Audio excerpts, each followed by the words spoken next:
Bharatnagar police station વિસ્તારમાં જે કાચનું મંદિર આવેલું છે અને તેની જે ફોરેસ્ટ કોલોનીમાં ગયા 7 તારીખે આ કામના જે નૈનાબેન પૃથા અને ભવ્ય જે છે તે ગુમ થયા બાબતની જે જાહેરાત શૈલેષ ખાંભલા દ્વારા કરવામાં આવેલી, જેના કામે એક ટીમની રચના કરવામાં આવેલી અને ટીમને જે છે તેના સરકારી ક્વાર્ટર્સની આગળના ભાગે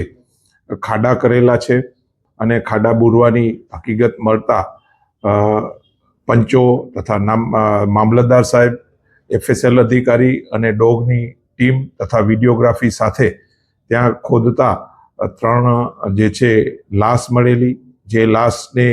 ઓળખવિધિ કરવામાં આવેલી અને આ લાશ જે છે મરણ જનાર નૈનાબેન, પૃથા અને ભવ્યની હોવાનું ખુલવા પામેલ અને આ જે તપાસના કામે જે ફરિયાદી શૈલેષ ખાંભલા તેણે જ આ ત્રણેયનું જે તકિયાથી મૃત્યુ નિપજાવ્યું હતું, જેથી ખૂનનો ગુનો દાખલ કરવામાં આવેલા, જેના કામે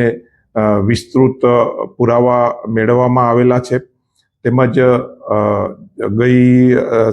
6 ડિસેમ્બરના રોજ નામદાર કોર્ટમાં આ કામનો જે આરોપી જે છે શૈલેષ ખાંભલા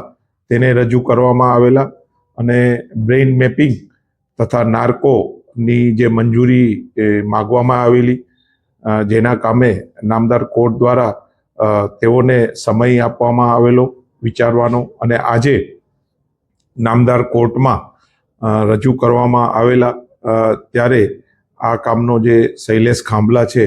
તેણે બ્રેઇન મેપિંગ અને નાર્કો એનાલિસિસ કરવાની ના પાડી દીધેલી છે, જેથી આ કામના આરોપીને ડિસ્ટ્રિક્ટ જેલમાં મૂકવામાં આવેલા છે.